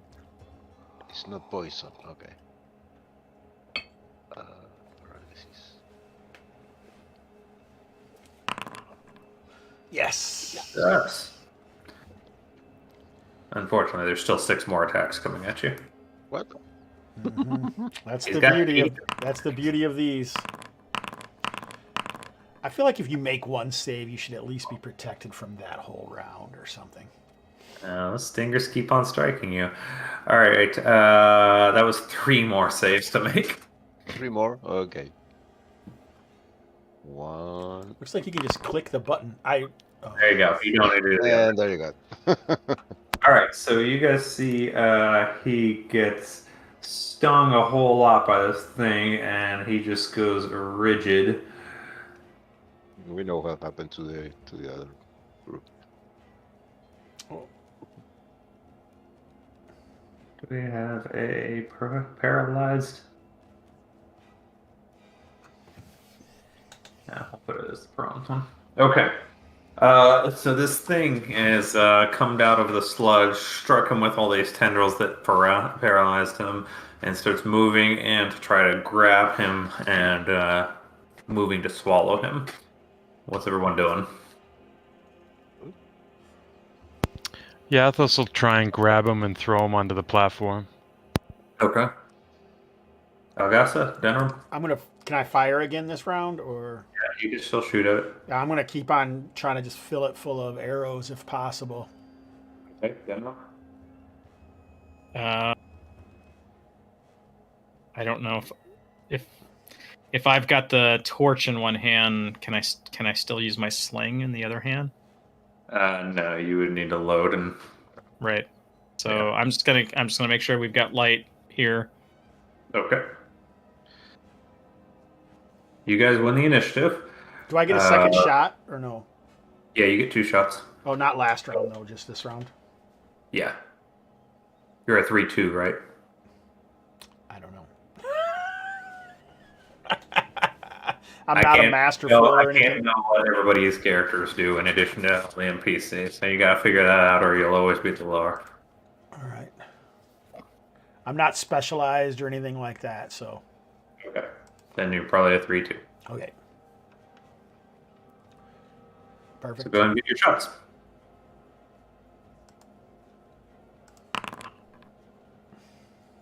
Hitting it again. That one misses, though. Okay, Iathos, you did manage to grab him. You don't need to roll since you won the initiative. And you quickly pull him onto the platform. But that means he is coming after you, Iathos.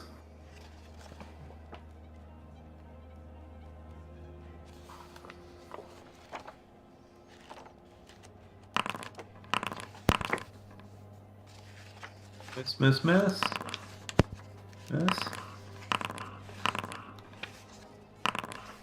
Oh, last one gets you.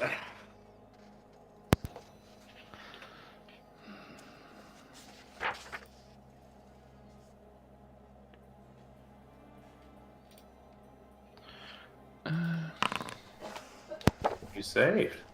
Nice. Good job, Yathos. Alright, so Yathos and Ulthan are on the platform. Yathos is getting stung a lot, but actually only got stung once out of all that, and managed to resist the paralyzing effects of the stinger. Round 3, what are we doing? How is it like? Does it look fairly badly wounded or not really at all? Yeah, it's in pretty bad shape. I'm gonna keep on shooting this some gum. Okay. Yeah, Athos will draw his war pick and swing at it. I'm just gonna make sure that we've got light on the situation here, so we don't have any other problems. You guys win the initiative.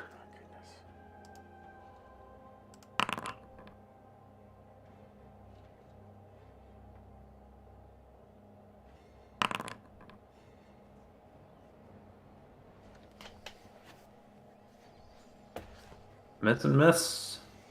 I thought I automatically got 2 shots or something, but that's only if I prepare the arrows, right?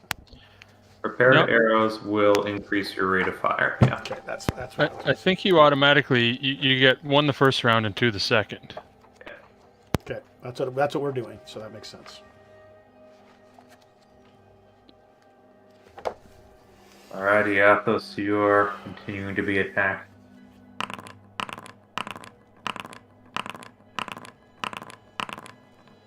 Alright, I think I see one that hit AC2. Yeah, I think I saw one too. Though they move so fast. Keep in mind you can fight defensively and stuff in here. Yeah. Nice. If you keep saving that, you'll be alright. Declaring actions. Do you want to fight defensively? Yes, please. So fighting defensively improves your AC by 1, so it'll be just a 1. But as a -2 to your attack roll. Right off. Okay. Denram. I'm gonna Are you yell. fighting Sorry, 2 attacks? I'm shooting arrows. Sorry, go ahead, Peter. Yeah, you're still shooting. Are you a master on the pick as well? I am, so yes, 2 attacks this round. Round 2 attacks for Algasa. Ulthon is still paralyzed on the platform. Denram, what are you doing? Still just lighting things? Yeah, and there's nothing I can do with Ulthan. Like he's out of the fight, right? This thing's not attacking him at all. Yeah, he's safe behind Yathos on the platform. Take Yeah. the I mean, platform if up I can, You could and raise the sling platform a bit. and sling from up above. yeah, if I can prop up the light. We need the light down here. Yeah, he'll have to drop the torch. I will pull us up though a little bit so that we're at least out of any potential danger immediately.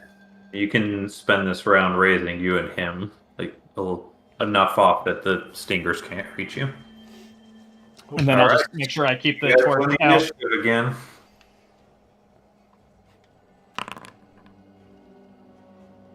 Two attacks. Yes. Hey, that's a big hit.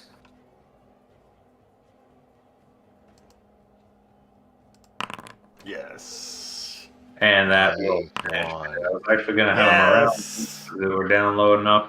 But the other attack strike sinks in, and this thing falls over dead. All of its stingers twitching and flicking around for a little bit until it stops moving. And a gross ichor starts leaking out of it. Well met, Algasa. Well met. Your decoy is among no peers, Yathos. Yeah, I'm not so happy being a target anymore.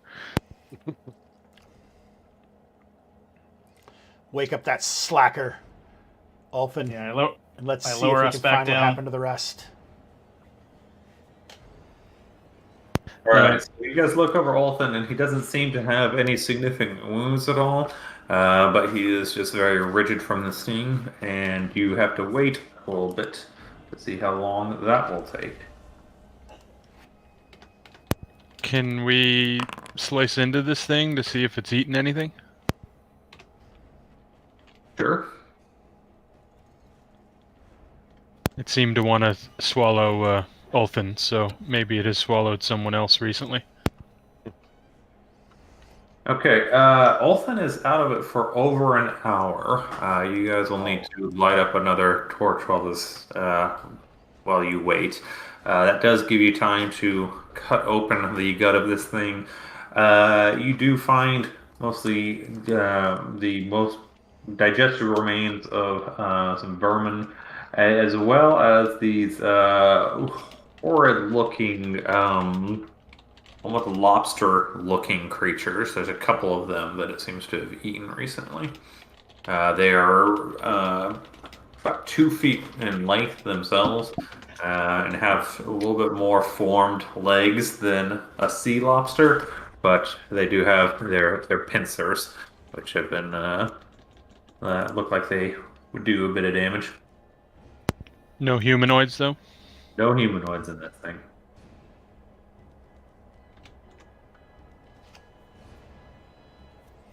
Are there signs of a scuffle? Like if some other people all got paralyzed here, they might have dropped some goods or something. Make yourself useful, Denram, and look around. Please. You needed some light in this fight, my friend. I lit a torch and stuck it in the ground, and I have arrows planted around me in case anything else comes up the stairs. Yeah, you guys look around the floor here. You do find the really old remains of some iron rations. It was clear that some people were hanging out here for a while at some point, but no signs of battle. Snickers wrappers and some natural light cans.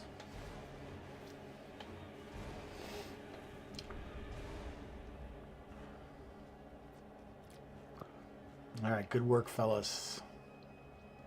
So, Ulthan, you finally start to come to.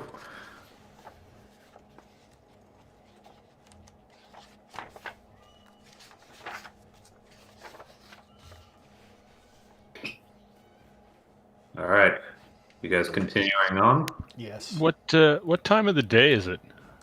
It would probably have been late afternoon by the time you guys made it down here, because yeah, you guys went to the Sages Guild, you went shopping, went to Tower Knowledge, went to the inn. Yeah, we're talking late afternoon by this point.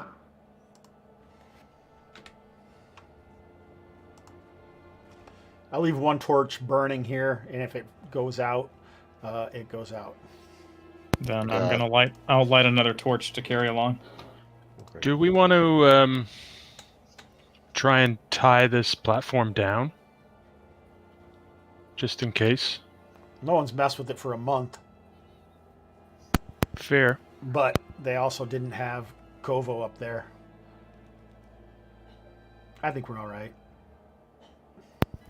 Okay.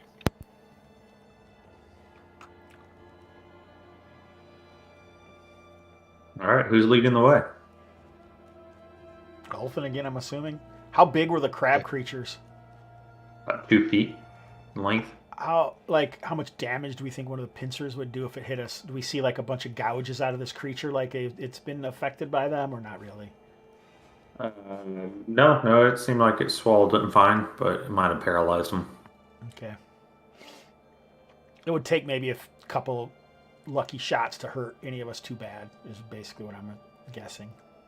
Yeah, I mean, you would say that they're probably, equivalent to getting hit by a knife. Okay. The worst they could do is chop off a gunslinger's fingers.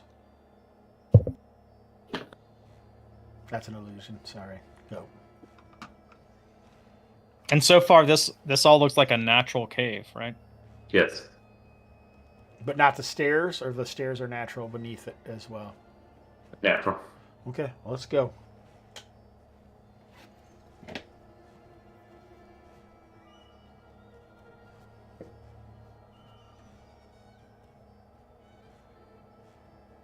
Ulfan, are you leading? Yeah, I'm leading. Yep. Sorry. Are you taking the torch again? Yeah, I'm taking the torch from Darren. Ulfan, everybody else can move up behind him. You make your way down these stairs for a little bit, and you see a side cavern over here that is the stream continues to flow past it, continuing to go down. But in this little side cavern, there is just the floor is covered with swarms of insects, little millipedes and cave crayfish and spiders and other vermin swarming around the floor there. The walls in it look to be have been rough cut out of it, but you don't see any other features without going in.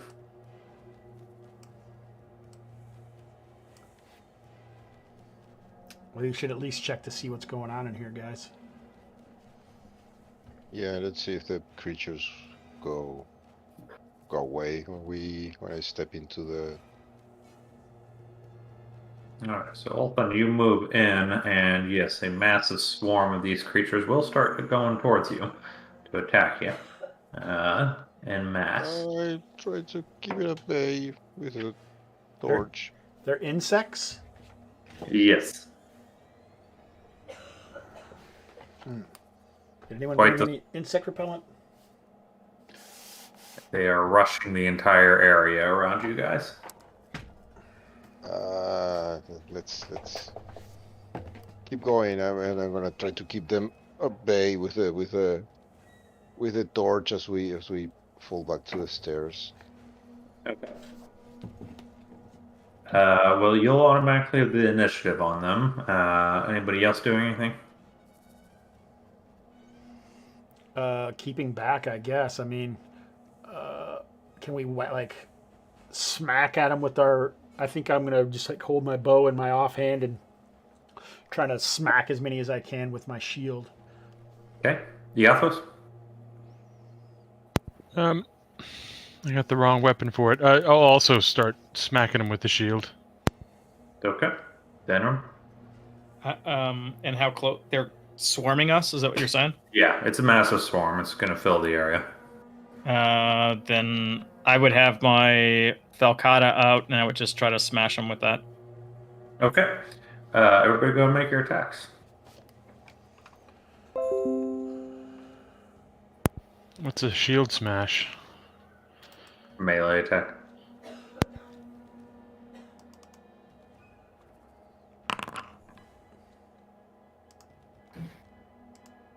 Okay, Denham, you swing your sword down at the ground and think that you are doing a better job of blunting your sword than killing insects. Algatsa, likewise, you crush a few of them with your shield, but this is not an effective way to kill a swarm of thousands of insects. Iathos, you swing the fire back and forth over or no, you don't have the fire, you've got shield as well. Yeah, you're trying to brush them away from you, but that would be all. Gabriel, what's Ultan got? How do I attack with a torch? Just do a melee attack, probably. Yeah, just any melee weapon you got is fine. Okay. Yeah, use your spears. Yeah, I'm gonna use my sphere. Right. It's just a D4. So. No, that will actually do a d6 damage to it. Because fire is fairly effective at burning them, and you burn a large mass of them that are coming at you.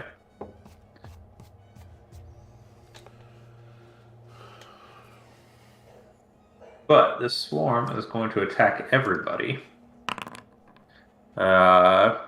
16 though. So you guys beating at them, flailing around is enough to keep them from crawling up at you so far, but they are quickly getting all over you. Oops. There you go. Swarming around. All right.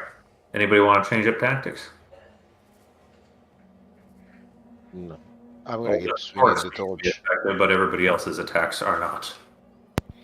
I guess I'm gonna pull out a torch and try and light it off Ulthan's, and use that as a weapon. I doubt I'll get an attack this round, but that's what I'll do. But yeah, that's good. Same. I will just try to crunch them underfoot. Okay. All right. Ulthan, you will attack first, and the swarm will attack, and then Okay. Agasa and Iathos can get their torches. So I get the torch again. Then, Yeah, your spear roll is fine for it. That'll be a miss. no, that's a miss. Yes. Swarm on everybody. That hits everybody. 2 points of damage apiece, as these things are now starting to crawl up your legs, stinging and biting. And now Algatsa and Iathos can make the attacks.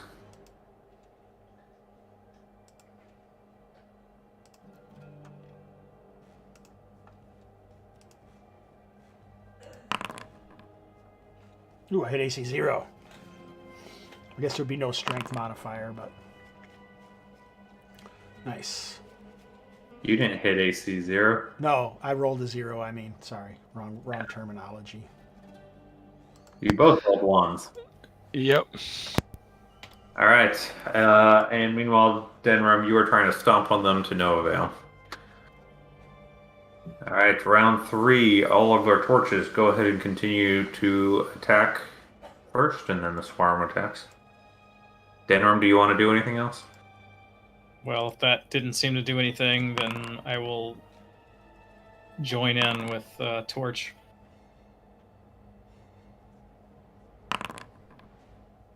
And I miss again.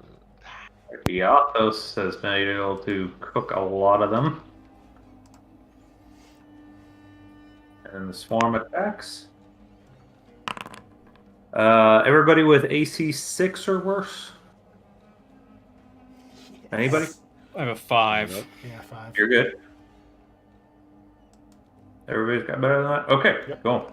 Nobody gets hurt then. Then Denram, you've got a torch lit. Go ahead and make your attack.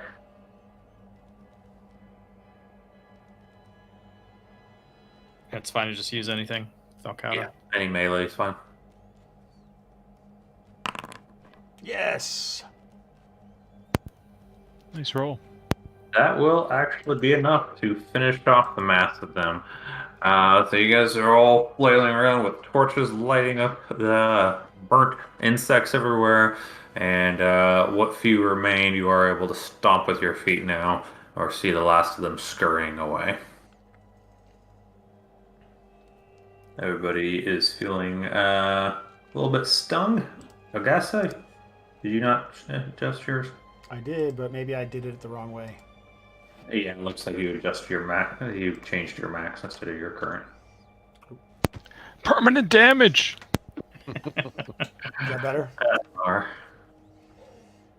Yeah, that's good. Is there anything in that little room? Yeah, you want to step in and check it out a little more? Yep.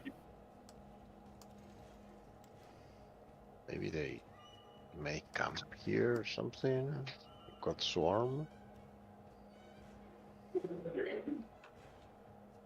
Yeah, the room is absolutely pockmarked with little bitty holes all over the walls. That these insects have apparently kind of honeycombed the cave walls as they're nesting. But no sign of any kind of human interesting things. And there's no signs of footprints from the previous party in this area? Do you have any tracking skill in the dungeon? I don't know if I do. I think you have. No, nothing for tracking. No? Okay. Oh, no, that would be Gethin. He's got a tracking skill. So, you're missing your tracker. So, yeah. You guys just torched a shitload of insects all over this cave floor. All you see is scorch marks and dead vermin. Okay. And your own stomping amongst that and tracking soot and gore around. Do we want to call it here? Or did you want I guess to... it's 9:30. You guys want to make your way back to the surface and discuss plans for next time with Gethin? Is it possible just to stay here or no? And Gethin just joins us or not really? I think we should go up top. I think we should go up top too. Okay. Yeah, everyone's a little bit in bad shape anyway. So, right now there's not a definite reason that you would need to be down here. Okay. So, you guys are close enough to the entrance. I mean, it's basically nothing to go back to the last room and climb out. So, we will go ahead and climb out of that mess.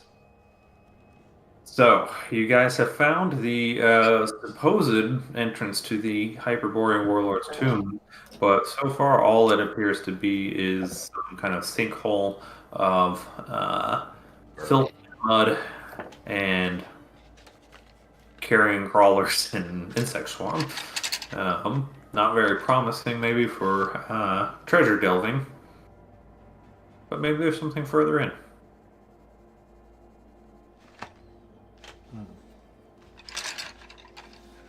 I feel confident there is.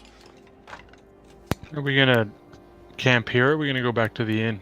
I think we're going. Might as well just go back to the inn. Yeah, return to the inn. I would prefer. Okay. We'll get back to the inn, and we can discuss downtime activities on the Discord as we have. You know, see what how you guys want to proceed with this dungeon delve.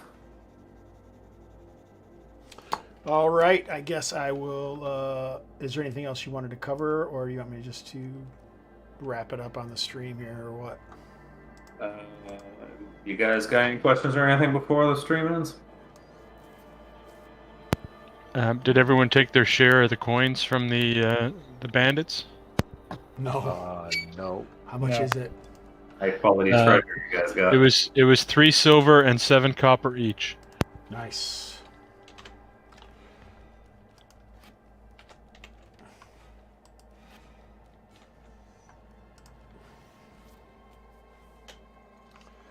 All right, as we're wrapping this all up, I want to tell everybody thank you so much for joining us. Thanks for watching it later. I hope y'all had a wonderful Christmas. I'm planning on running We Deal in Lead tomorrow. I don't know if I'm going to stream it or not, but that's what I'm going to play. And then I'm playing in... no, wait, that's not tomorrow. Tomorrow is Low Fantasy Gaming, playing Stonehell. I probably will not stream that. Honestly, I don't know what the hell's going on. I might have this all messed up. I don't know when is which, but I'll put it in the Discord and I'll send something out to the Twitter streams. Thanks for joining us on this little trip through Mr. Hobbs' Gamerhood. DJ, cue the music. It's a beautiful day in the gamerhood, a beautiful day for my gamers. Would you be one? Could you be one? Shout about thunder, but don't despair. This colony's breeding great robbers. Would you be one? Could you be one? If the